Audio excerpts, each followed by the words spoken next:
Hello guys, welcome to my YouTube channel Grow Together. My name is Kalpana. In this video, I am going to discuss different types of CPU scheduling algorithm. Firstly, हम दो चीज़ें देखेंगे, preemptive and non-preemptive scheduling. Preemptive scheduling में क्या रहता है कि हमारी प्रोसेसेस जो हैं वो स्विच करती हैं from running state to ready state में, ठीक है। रेडी स्टेट में क्या करती हैं, स्विच करती है। और समटाइम क्या करती है, वेटिंग से क्या करती है, वेटिंग से रेडी स्टेट में क्या करती हैं, स्विच करती हैं। और नॉन प्रिएम्प्टिव शेड्यूलिंग में क्या रहता है कि हमारी प्रोसेस जो है वो कंप्लीट एग्जीक्यूशन करती हैं और वो एग्जिट होती हैं, ठीक है। वन प्रोसेस कंप्लीट एग्जीक्यूशन करेगी तभी सीपीयू क्या होगा, वो दूसरी प्रोसेस को क्या किया जाएगा, अलॉट किया जाएगा। प्रिएम्प्टिव शेड्यूलिंग में क्यों हमारी प्रोसेसेस जो है वो स्विच करती हैं।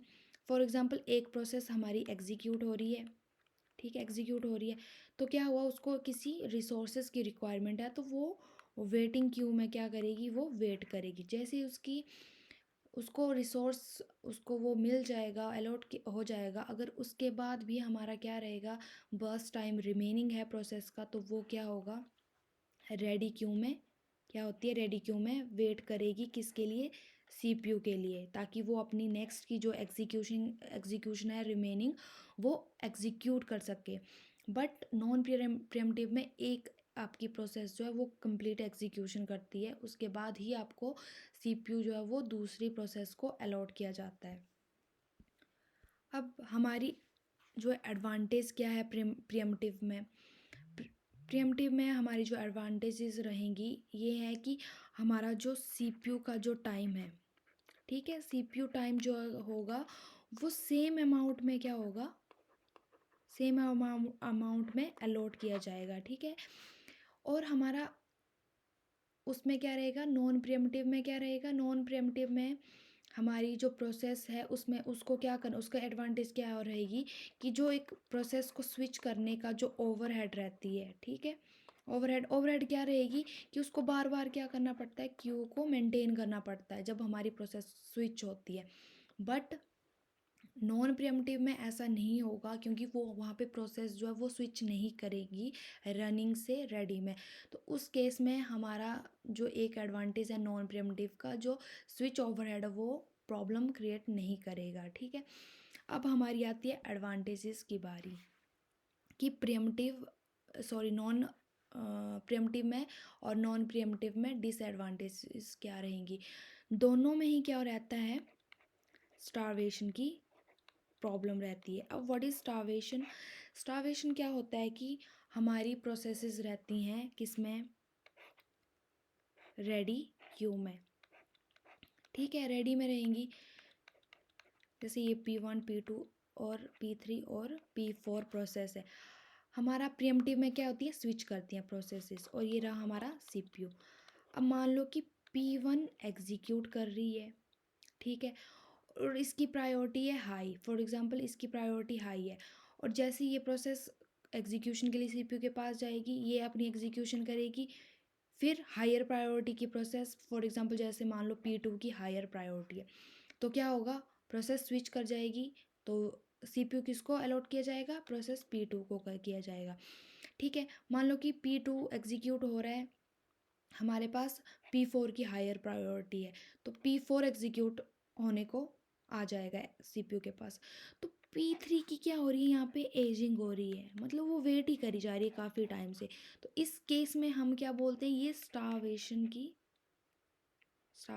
क्या है, प्रॉब्लम है, ठीक है। स्टारवेशन प्रॉब्लम इसी को बोलते हैं कि हमारी प्रोसेस जो है रेडी क्यू में काफ़ी टाइम से वेट ही करी जा रही है, ठीक है। तो ये है प्रायोरिटी बेस पे जो स्टारवेशन होगी, वो प्रॉब्लम है हमारी प्रिएम्प्टिव की। और नॉन प्रिएम्प्टिव में स्टारवेशन कैसे होती है, लॉन्ग टाइम जिस प्रोसेस करेगा, ठीक है, लॉन्ग बर्स्ट टाइम जिसका रहेगा प्रोसेस का।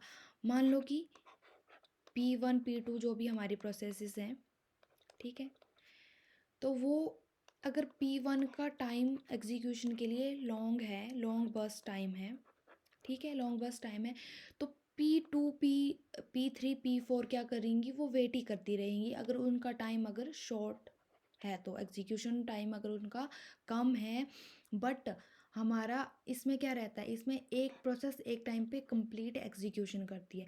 अगर इसमें हमारी प्रोसेसेस अगर शॉर्ट टाइम की प्रोसेसेस हैं, पर वो वेट करेंगी कि P1 अपनी एग्जीक्यूशन कंप्लीट करें, फिर उसके बाद उनकी टर्न आएगी। अगर ये प्रोसेसेस टाइम ज़्यादा ले रही हैं तो इनकी एजिंग यहाँ पे होती रहेगी और स्टार्वेशन की प्रॉब्लम हो जाएगी, ठीक है। तो स्टार्वेशन दोनों ही केसेस में रहता है आपका, प्रिएम्प्टिव और नॉन प्रिएम्प्टिव। हम देखेंगे कि कौन कौन सी जो पर्टिकुलर एल्गोरिदम रहेगी, किस में हमारी स्टार्वेशन होती है और किस में हमारी स्टार्वेशन नहीं होती। तो देखेंगे कि प्रिएम्प्टिव में कौन कौन सी एल्गोरिदम आती है और नॉन प्रिएम्प्टिव में कौन कौन सी आती है। फर्स्ट आती है प्रायोरिटी शेड्यूलिंग। तो प्रायोरिटी जिसकी हाई रहेंगी उसको क्या होगा, सीपीयू अलॉट किया जाएगा। फिर आता है आपका लॉन्गेस्ट रिमेनिंग जॉब फर्स्ट, जिसका टाइम लॉन्ग रहेगा उसके लिए सीपीयू हमारा क्या किया जाएगा, अलॉट किया जाएगा, या शॉर्टेस्ट रिमेनिंग जॉब फर्स्ट। फिर है राउंड रॉबिन, ठीक है। राउंड रॉबिन में क्या रहेगा कि एक टाइम क्वांटम फिक्स किया जाएगा, ठीक है। वो डिपेंड करता है कि आपने 2 मिली सेकेंड का रखा है या 5 मिली सेकेंड का रखा है। तो इतना इतना टाइम सारी प्रोसेसेस को अलॉट किया जाएगा राउंड रॉबिन एल्गोरिदम में।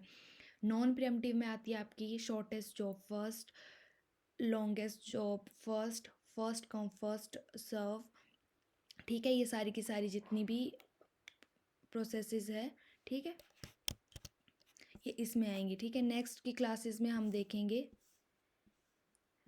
1 बाय 1 प्रोसेस की एग्जीक्यूशन, एल्गोरिदम की एग्जीक्यूशन विद न्यूमेरिकल, ठीक है।